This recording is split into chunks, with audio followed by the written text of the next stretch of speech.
How would you like to make your first million? And today we have Billy with us, and he's the owner of Billy's restaurant and Billy's small batch bacon company.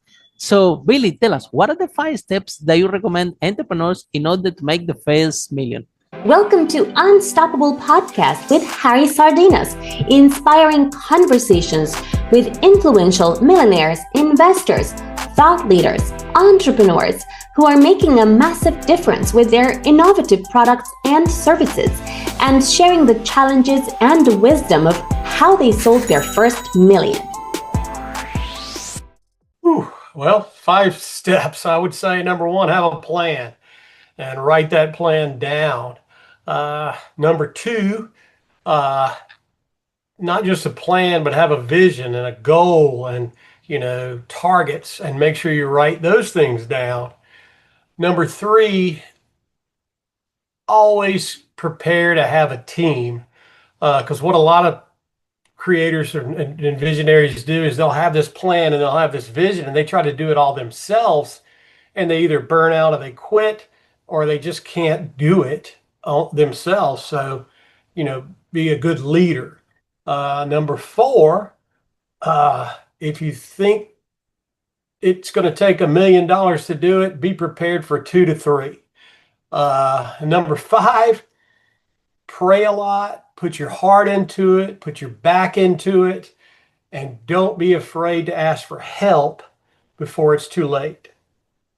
Restaurant owners, the really truly entrepreneurs. I'm making this statement because I used to own a restaurant before, and it was a big disaster. I managed to lose over 200,000 pounds, and I remember that before I was at the same time I was having like an English school and a property business, and the property business was going in autopilot. It was making good money, and I don't really need to be there. And then the English school also was running by itself. And then I had to say, well, because let me open a restaurant. And I was thinking that the big deal, and I'm the great businessman, and I know how to do everything. And I was thinking that the big deal. And boy, this restaurant showed me a lesson that I didn't know anything about business.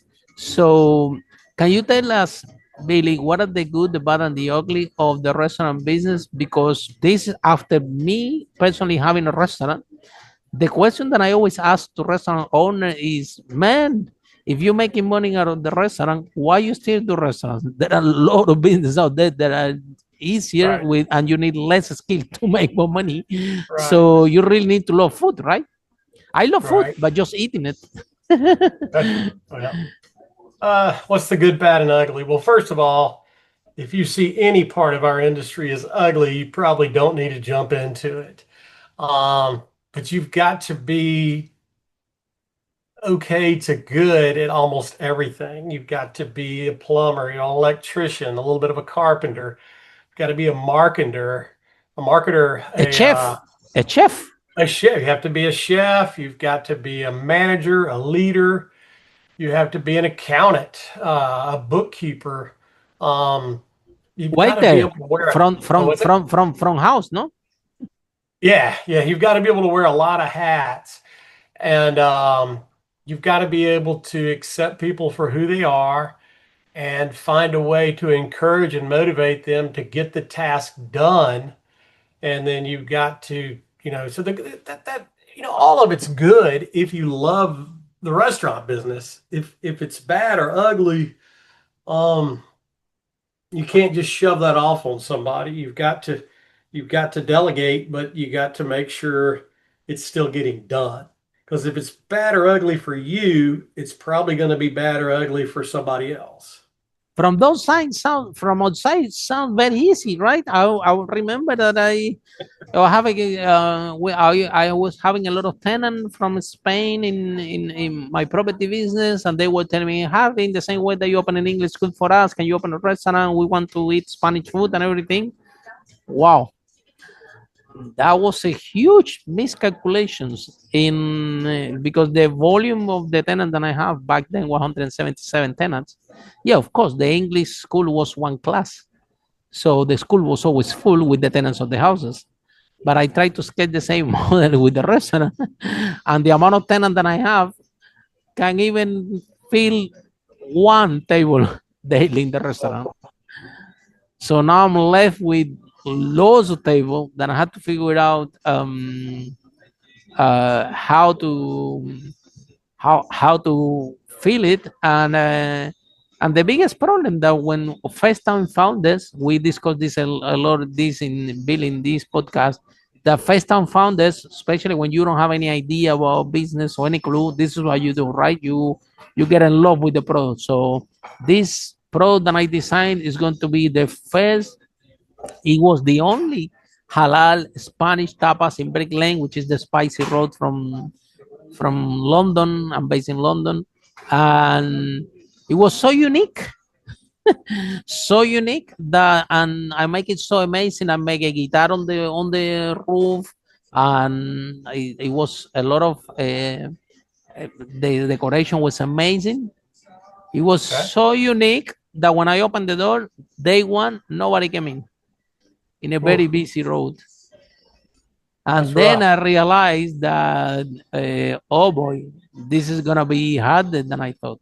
That not because you have something nice, people are gonna go in. You need to develop relationship with the clients.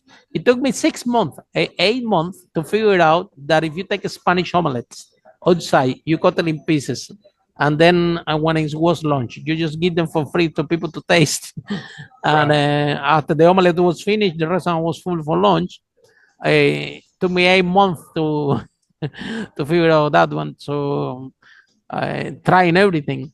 So Billy, why restaurant? Do you have any background as chef, or so how you Yeah. end up in such a complex industry? And did everyone somebody told you what kind of risk you were getting into to be in the food business, which is extremely competitive, and uh, everybody else knows what they're doing? Because this is what I realized when I land in the street in London with my restaurant. I realized that all this street, everybody have 30 years experience, 20, 30 years experience Okay. owning those restaurants. Okay. And I jumped into a very busy road in London with no experience, and it was a total disaster. So how you end up in this industry? Well, my father sold packaging, empty bags and boxes, and Oh I wow. felt, yeah, so I met a lot of really great food manufacturers and people that were in the food business as a kid. Um, and then we were always taking people to breakfast, lunch, and dinner when he was entertaining his clients. And I just knew at an early age that I wanted to be in the food business. So when I went to Why? college, Because your dad was also an entrepreneur. he was a salesman, an Says incredible salesman. And he, like if you made a widget and you needed to package it, Dad would help you figure that out. So I learned a little bit about everything. so. What he thought Uh, when he discovered that you gonna open a restaurant, because he knew the risk. Did he encourage you, or he told you well, that this is a very bad idea? you got to realize I worked in a restaurant all through college. I was a dishwasher, a prep cook, a line cook, the chef, assistant manager. And then after I left that concept, I went to work in the corporate restaurant business for 20 years. And I did almost every role that they had available and was on lots of different teams. So after 20 plus years of working for other people, I decided it was time for me to have my own place. So, what advice do you have for people listening this broadcast? They are in corporate America, and they are cash rich, time poor, and they are listening to you and say, "Wow, I wish that I have this courage to quit this corporate job and start my own business." Lots of people dream about this is what they want. They want their cash rich, time poor, because they're working in the corporate and they cannot fit their own calendar. But sometimes the illusion can be deceiving, because when they are in corporate, you see, if somebody come to them after they do this, they can easily tell, okay, this is not my job. When you own your own business, everything is your job. and you will get paid corporate no matter what. When you own your own business, you have to pay everybody first before yourself, and special restaurant, which is a cash flow intense business. If you're gonna expand, even worse, and you have to again to the time to get back the investment of a restaurant is not as, in my opinion, not as fast as other type of businesses. It's a little bit more slow, take years. Sometimes depends of what are you launching.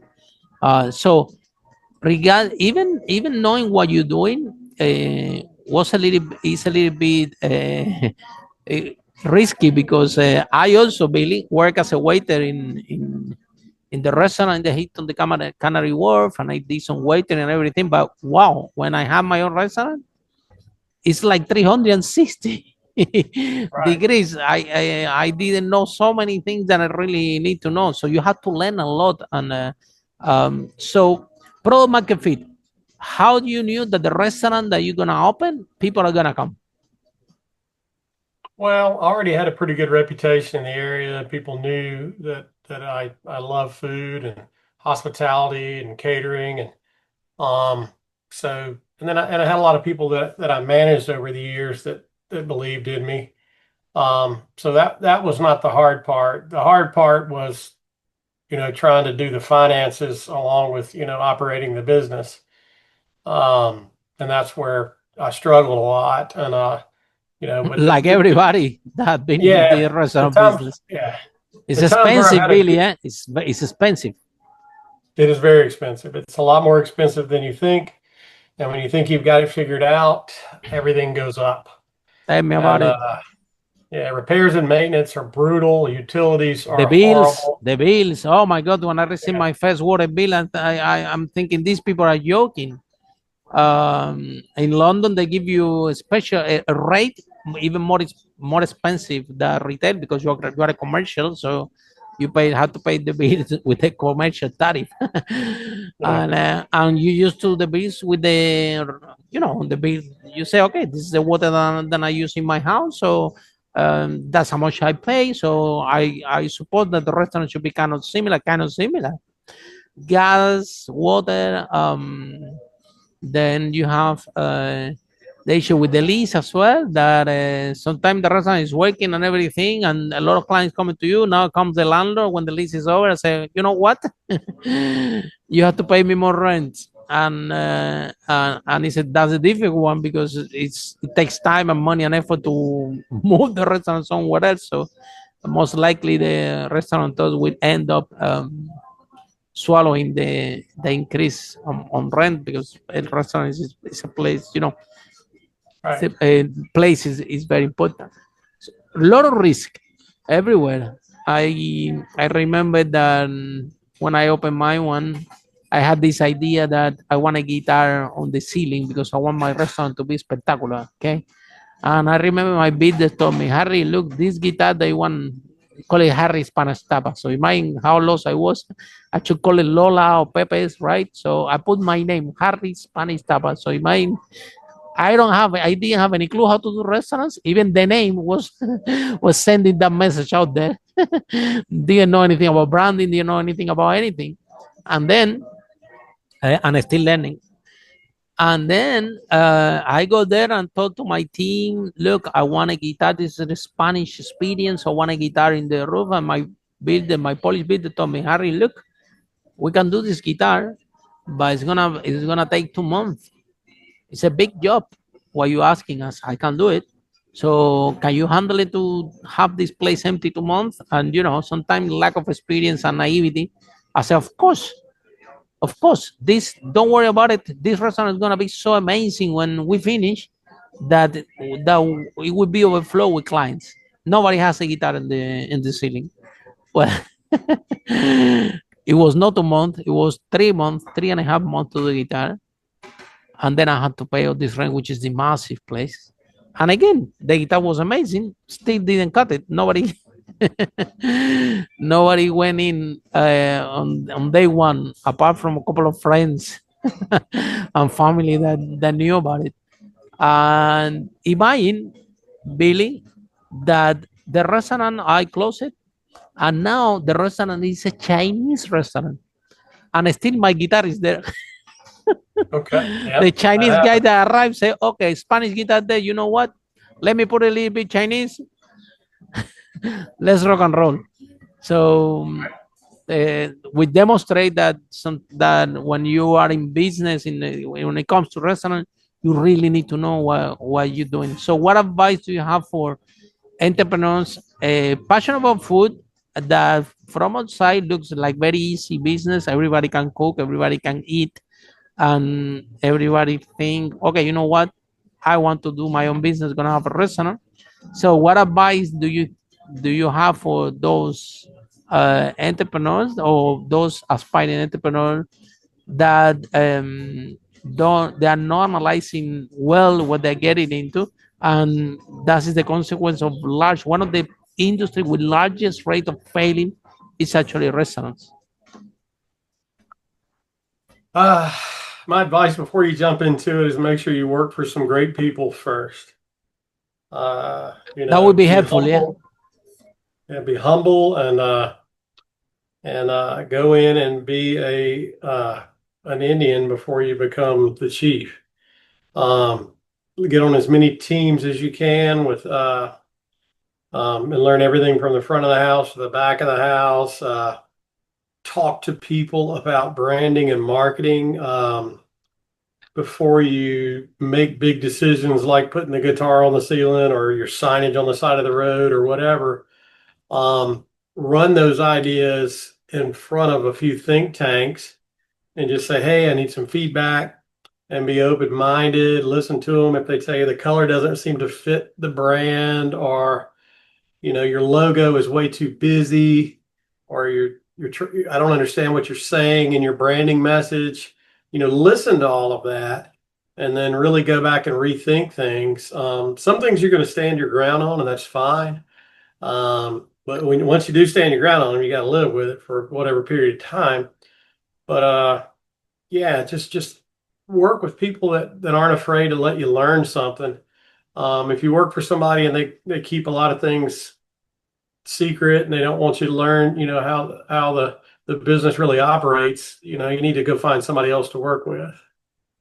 The menu, Billy, the menu was a big deal. I remember that I hired the head chef from the Hilton. I used to work in the Hilton Canary Wharf, and I hired the head chef from the Hilton. I told him, look, I want the most special menu here that wants to blow the mind of all our clients. Of course, he was the chef of the Hilton, so he created an amazing menu for us to deliver. The problem was the following: this restaurant was not in the Hilton; it was in a street restaurant, and the food cost budget that I have have nothing to do with the Hilton, and the clients that the Hilton have nothing to do with the clients that I have. Right. So when we run and the restaurant was again after 6 8 months, I had to review the menu because I realized that wow, there were some dishes like the Spanish omelette. Okay, they only have eggs, potato, and onion, and it was selling like cupcakes. Whether we have other items like octopus in the menu, which is something that is expensive, and you really need a chef to cook that thing. It's not like in a Spanish omelette that you can tell everyone, look, this is a recipe, put the right proportion, please do it like that, practice a little bit, and technically anybody will be able to do it. Or another things, I remember that we were few things that we have that were very easy, they were ready very fast, and it was moving a lot. Whether other items on the menu they were expensive and they were not moving that much, and I didn't know. I need to learn by experience after. And when you don't know it, it doesn't take 1 or 2 months to learn. You have to figure out actually what's going on, what is happening.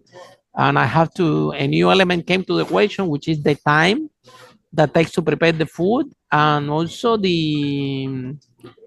um, the food cost, time, food Yeah. cost, and also how qualified is the person preparing the food, because if the item in the menu have certain complexity, you really need a chef. And I don't know in US, but in London they we have to pay them a lot of money. And for a small restaurant like my one, was not small, it was a medium-sized restaurant, street restaurant. um, it was it was a huge undertake. So, any challenge, Billy, that you have with your menu, or any story that you can share with us? Yeah.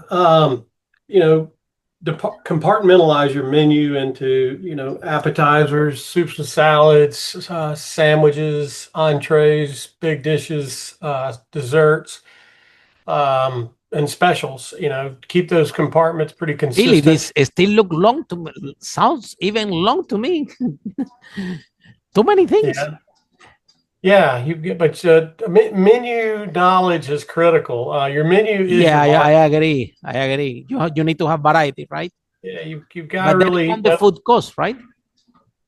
Yeah, you've got to know the dynamics of your menu, and you know the food costs down to the penny for every single plate, every single side.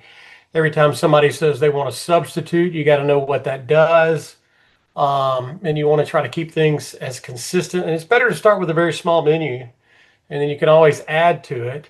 But then every single week, 7 or no longer than 14 days, you need to study, what's your top seller in each category. Don't look at the overall menu. Break it down by category. So what's your best appetizer? What's your best entree? What's your best soup or salad? What's your best dessert? And beverages too. So you want to be able to make sure that you're focusing time on the best sellers and the worst sellers. Just because they're not selling doesn't mean it's a bad item. It might be priced wrong for that neighborhood, or it might be you're not doing it right. So you might have all the greatest intentions, like you mentioned octopus a minute ago, which is a lovely dish, wonderful dish, but if it's not prepared properly, you only get one chance, and those Mm-hmm. people won't come back with the intent to reorder that. Yeah, yeah, So yeah. yeah, They won't so come and back at all. yeah, and you've The got to item is also expensive. The item is expensive. It's expensive the person who prepared it, and if something minimal goes wrong, you also lose the liability. One experience that I have when I have my own restaurant. I remember one couple that used to come very often. I saw them and I told them, guys, hello, how are you? You haven't been here in 6 months. What happened? You didn't like the food? Somebody treated you bad? So why you haven't come back in such a long period of time? And you know what they told me? They told me, Harry, the reason why we didn't come back is because last time that we were in the restaurant, we argued. And I'm thinking, wow, that had nothing to do with me. that's right. That had nothing to do with me. They went to the Exactly right. restaurant, they have an amazing food, they have an amazing service, they argue among themselves. As couples, they argue. And now they were passing by a restaurant and say, oh no, we're not gonna go to this Right. place. I don't want to have this argument with you. And I'm thinking, Billy, that wow, this business is is even It's harder than tough. I Yeah, than I thought. And the cost of customer acquisition, because it's you need a lot of clients, but the ticket value, you have food costs, you have operation, you have bills. At the end of the day, profit is 30% max, and you have this cost, like we call it the like burn rate cost. It's not like if you have for everybody that sees there you're making profit. It's a certain amount of people, correct me if I'm wrong, certain amount of people need to sit every day minimum for you to break even, and then you will have profit. But you're not gonna have profit in 100% of the thing. You have a small profit. So uh, how you deal with adversity? For example, we have COVID, um, and um, and how you mitigate risk. I'm seeing that you have Billy's small batch bacon company, which is a normal escalation of somebody that have a food business. Usually they distribute a good product, which actually I presume you sell in your restaurant, and you say, well, can sell in my restaurant, and I can distribute it to others, and you can actually mitigate the risk. And if something like COVID or something challenging comes, you have like another product or service that is attached to your main business, but also can have their life on its own. So tell us a story. How you decided to start to work with this product that it's completely different ballgame. Now you need to talk to supermarkets, packaging, volumes, minimum orders, cash flow again. So how do you came with this idea? Maybe it was not a better idea to open another restaurant. I like more what you did actually. If it's me, I will do Well, exactly like you did. You think? I could start this second company on the same footprint, and I learned how to make bacon when I was a teenager, and I had a lot of packaging Oh wow, you're experience. making it. And Oh wow. Yeah, you have packaging experience because of your dad, right? yeah, and then a lot of preparation experience, and so I always knew I wanted to have, this company, Billy's. My name is William Ernest Stitt, so that's where I came up with the Bill E's. I wanted to have Billy's Bacon, Billy's Bourbon, Billy's Beer, Billy's Bloody Mary Mix, yada yada yada. And now I'm kind of chasing my dream, and just I I knew that if we just started slow and we kept a really small team and we cured and smoked these meats, I could make it for my restaurant. But then I started seeing where chefs and restaurants wanted to buy it and resorts wanted to buy it because it's an unbelievable product. It's no hormones, no growth antibiotics. It's made the way our ancestors did when it came to curing meat. And Oh wow, that's yeah, amazing, it's right? yeah, it's really amazing, and it's all done by hand, and we all make it behind our live music stage at the restaurant. So hence it gets serenaded by songwriters, which is kind of a little fun little story behind it. You got to sing to your bacon, and so that little company is it has more potential than anything that I've done. It when I find the right partner, it is going to explode. Um, I mean, we're already shipping it up to all 50 states. Wow. We're in grocery stores and restaurants and four different distribution warehouses. And, the only thing slowing me down with that is just finding the right person who's not in a hurry, that gets it and understands that, this is a huge opportunity. And I'm Mm. working on that every day. Yeah, and good quality product takes time. Yeah, I remember in my Guys, restaurant yeah. that they were saying, "No, Yeah, I want the food now." I said, "Look, if you want fresh, you have to wait. This is how it that's right. works." That's exactly It's right. a big challenge. You see, if you want something fast, it's going to be complex to have Right. a good quality and to have it fresh and with so many um, preservative and uh, and hormones and things that especially may have the consumer has become really savvy. And this thing that you share with us that you sing to the bacon, I don't know if you Right. heard, there is an experiment that if you take a glass of water and you tell to this water bad things and you put it in the freezer, it will crystallize different than if you sing to the water and you take good things. I So believe that.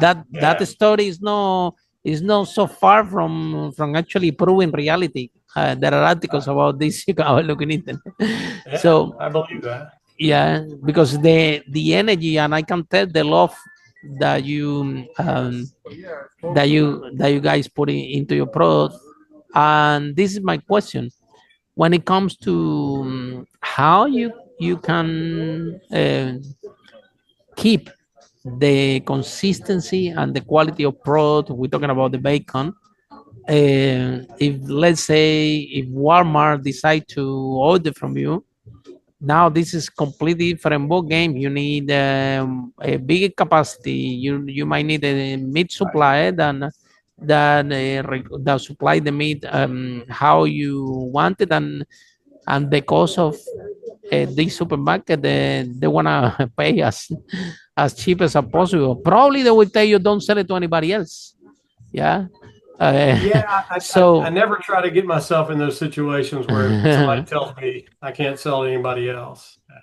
depends. Yeah, depends on the. I hear a lot of stories in the food industry. Um, no mention any brands, right? Right. That but sometimes the contracts are like that, which is it's a little bit difficult because you need to produce certain amount, and you fix, and you cannot offer it to anybody else. So how you deal with let's say if you have large orders, um, how you will keep on with cash flow and quality, because at the moment the volume that you have for the you distributing in several restaurants and some retail stores. Is that correct? Yeah, the volume is decent. Let's suppose But that small supermarkets or the 7-Eleven, some around that make that now you need a bigger volume of production. How you guys can do that? you're asking me how would I scale my company Yes, up? yes, yes. In case a Well, big order come. we have that in plan, and we get big orders. They don't come weekly. They always come every other week, and they always come two big orders at a time. So you've got to constantly be curing and smoking and preparing, and to Production make sure all the time. you got to constantly produce. You can't in the production industry, you can't have a team that wants to make to order. In the restaurant, you want to make to order, but when you're producing to fulfill purchase orders, Completely different. yes, it's completely different. You have to build to pars, It's and you like a got to have a team factory. that understands. Yeah, yeah. And demand sometimes is high, sometimes a little bit slow, sometimes it's not flat, correct? It is not flat. It is not by any means. And then when the Christmas holidays come around, boy, do the orders really, Oh, really exactly. Oh my God. Yeah, because it could be also seasonal, this type of product, which is add more complexity to it. And right. now in terms of branding, imagine how many type of bacon are out there, and There's a lot of bacon out branding, there, but packaging, branding, pricing, compliance. You see, you have to have some health and safety regulation like all pros there. All um, nothing is easy, especially when it comes to packaging and branding. Um, no. how how you learn, or what learnings from your restaurant you could apply to the distribution, because branding also is very important in restaurants. You have to be very good at branding if you want people to come back, but the branding of the restaurant and the branding of a product that you purchase in the retail store, they are completely different things. It requires completely different set of skills, completely different. I mean, the story, you have to tell story, you have to have something unique and different. You have to communicate the message effectively. But it's a big difference. So, what are the biggest difference and the biggest similarity between branding a restaurant and branding a food distribution product? Well, branding a restaurant is, building a reputation in a community, and also being, you know, where travelers can find you. Branding a cured meat is having, again, a great reputation and a great product and a great process. Um, and you've got to be able to get that in front of the right buyers. I was told in the beginning that I would never sell any bacon because my package doesn't have a window in it, so they can't see it. And I was like, hey, you know what? We still don't have a window in it, but we sure are growing. Because everything's hand wrapped, like it Wow, would be in a butcher very shop. impressive. And so, just because somebody tells you you can't doesn't mean you can. So the restaurant's inspected by the health department. The bacon company is inspected by the federal USDA. Wow. So you've got to be patient, and you've got to be willing to work with people that want to inspect you, and you've got to be able to follow recipes and processes from receiving to storage to correct temperatures, either hot or cold, preparation methods. Everything has to have a process and be documented. And then you also have to have a plan in case something happens. You've got to be able to track everything. And yeah, there's a whole lot of moving parts and pieces, but it's fun. It really is fun when you have people that are passionate about it. Having a good product could be the key of the success of your restaurant. I remember it was in London, one Romanian guy that he has a couple of Italian restaurants, and the restaurant they were doing very well. And I asked him, "Wow, what is the secret?" And he told me that he was bringing the mushrooms from Romania, which is a very high quality mushroom, and which is in London, they're very expensive, but because he was bringing them from Romania, they have it at a better price. And of course, in his restaurant, he was putting this mushroom in the risotto. He has mushroom risotto, he has mushroom pizza. There were three or four things in that menu in the restaurant that have this high quality mushrooms, and that was an amazing reason why I was going. The food tastes amazing, and what other people was going. Do you think that this amazing bacon that you're producing could be the secret of the success of your restaurant? I know it is. It's a huge part of it. We're a burger restaurant that makes our own bacon. So if you own a restaurant and you want the best of everything, I'll give you an example. There's a great restaurant in downtown Pensacola, Florida that uses my bacon because they wanted the best, but they also buy the best seafood. They purchase the best beef. They purchase the best baked Wow, items, that or not they for hire a this. baker. Wow. Yeah, so it's my bacon doesn't belong everywhere, but it belongs in the best places everywhere. I don't want to be in every market or every grocery store. I want to be in the best markets and the best grocery stores. And that doesn't mean that you're the fanciest or the most expensive. You could be a very small market, but you have very high end, wonderful products. Or you could be a big market that offers, some low priced items and some high end products, but your team is passionate enough to where they know how to sell and to market the low end bacon and the high end bacon, and they keep everything moving. And you also got to, when you're dealing with grocery stores, a lot of them expect, a product to show up and it to sell itself. Um, that's not a grocery store I'm looking for. Especially when I started a brand, I wanted a grocery store that had salespeople that when you walk the aisle, somebody said, "Hey, I see you're looking for something. What can I help you find?" Or somebody says, they walk in the door, "Hey, I'm interested in this," and they can immediately take them to where that product is. So you really got to make sure you get with really good, you put your brand in the hands of other good brands. Yeah, branding by association is really powerful, and I agree a lot with what you said. It's not about just finding someone that sell your brand. Is that the values of that stores have to be aligned with the values of your own brand and your own product. Correct. So and this is not for everybody. It's high quality, so it's very niche. It's I think for especially people that love bacon, Right. they will go. It's not some people that okay, I eat bacon. It's for people that love bacon. These people that will drive a long way because they're the bacon lovers um and they and they love it, the taste, and they're willing to do whatever it takes. So It, I, Billy, yeah, go ahead. it's a celebration bacon. I mean, so Hmm. if you're taking your family to the beach for a week and you've got a bunch of kids that, really, you just want to fill them up. You let the kids get up in the morning, you cook the regular mass produced bacon for them and let them run down to the beach and have a good time. And then the adults stick around and then they break out the package of Billy's bacon. And then they really slow down and have a really nice meal experience with my bacon. Wow. So Billy, if somebody's in love with the conversation and one that is can people buy this bacon from a website or from Yes.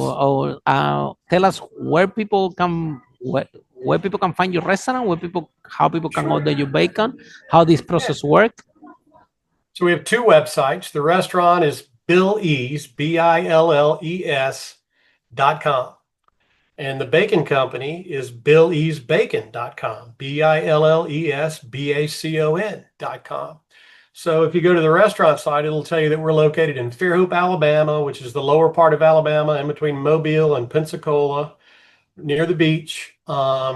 You can see the menu. You can order to-go items, gift cards. If you want to invite one of your friends to visit the restaurant, you can send them a gift card.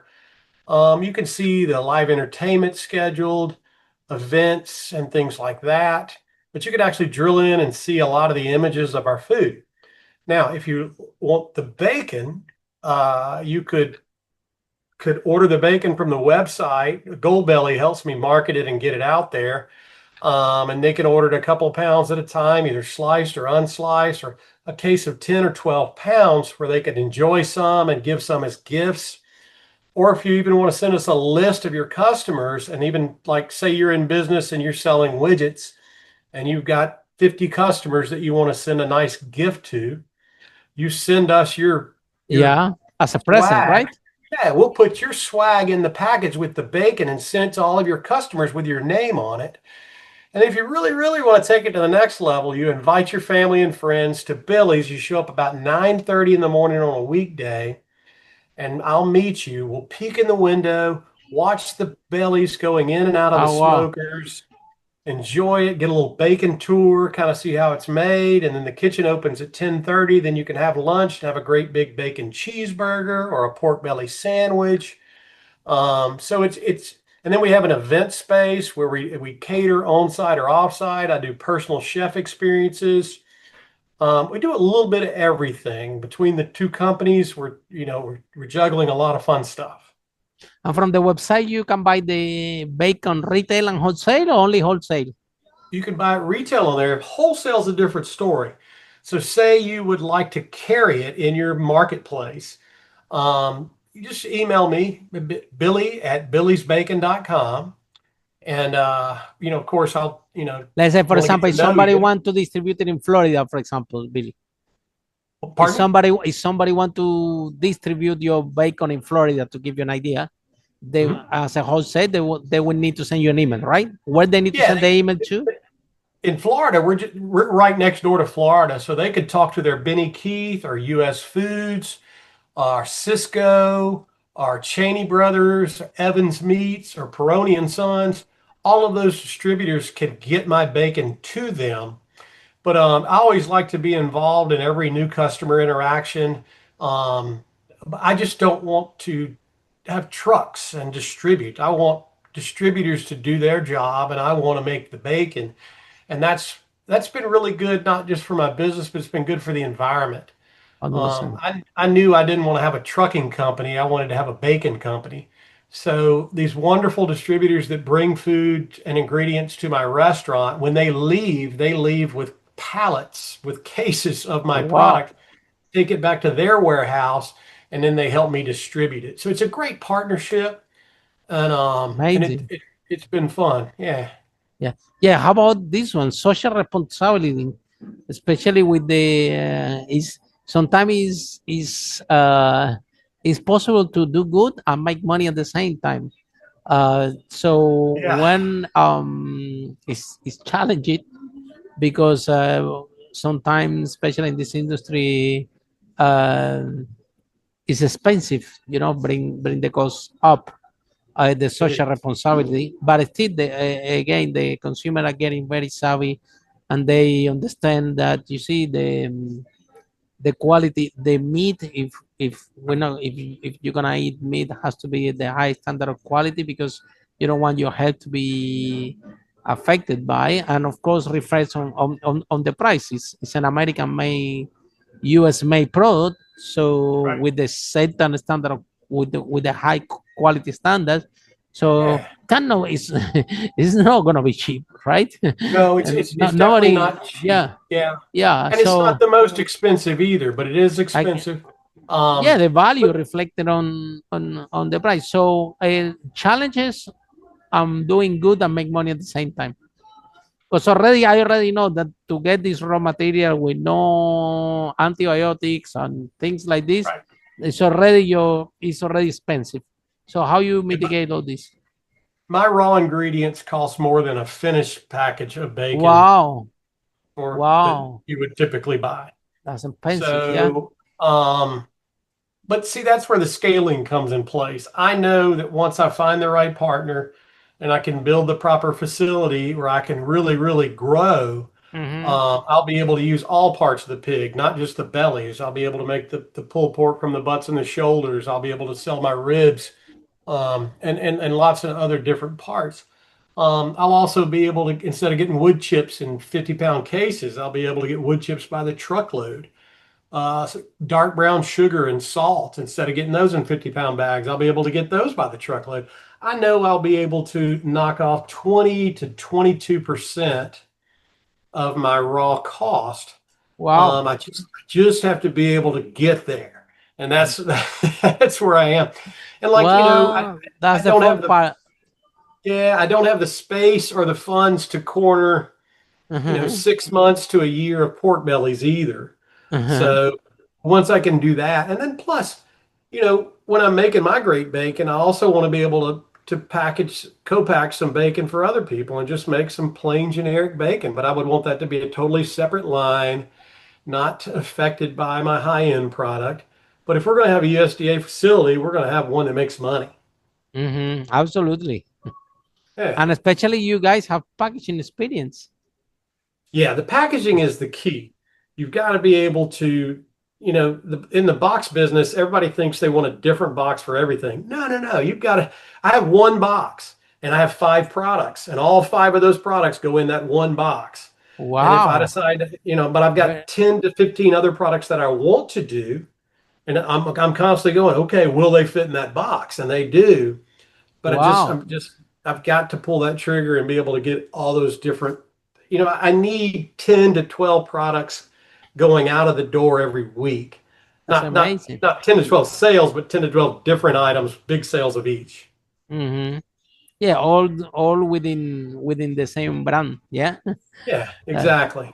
that Yeah, that's and we fantastic. have swag, we have hats and shirts and aprons and magnets Wow. and patches and stickers and all that fun stuff. But when you're small, that's not a moneymaker. You Mhm. lose money on the retail clothing in the beginning. But I have a very good friend who is very successful at it, and then they now sell millions of dollars a year of their swag, their hats and shirts and stuff. And I'll get there. Really? Yeah. With the brand on it? They do. Yep. They have several Oh, restaurants, and she's a very smooth operator. She does a great job, and I'm constantly watching them, and I'm always impressed. And wow, very uh, impressive. So yeah, people buy the t-shirts when they visit the restaurant, I suppose, right? yeah, you want them to come and have such a great experience that they want to buy a T-shirt and a hat on the way out the door. Yeah, wow, that's amazing. Yeah. That's what a great idea. People are brilliant. Yeah. So Billy, have been a pleasure to have this broadcast with you. Remind me my old days when I have the restaurant. I think that nowadays a lot of people come and tell me, Harry, let's do a restaurant. I say, hold on a minute. Wait. Have you done it before? No, but I had this idea. Have you done it before? Do you have any idea what you're getting into? It's no, this restaurant thing is not only about it's not excitement thing. You need to know what you're doing because You got to know what you're doing. once Right. you dive into this, it's if you don't know what you're doing, it can become a huge again. My biggest Right. lesson in business and administration, when people ask me, Harry, I'm gonna pay this amount of money, 100,000, whatever, to study an MBA in a very famous university. I always tell them, look, if you really want a master in business, a proper MBA, open a restaurant. You will see. I would agree.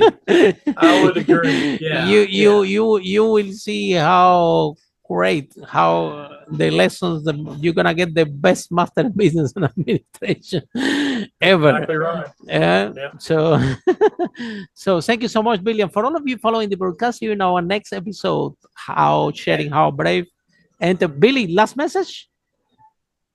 My last message, you know what?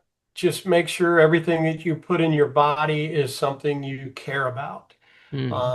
Make great choices on what you decide to eat and who you spend time with.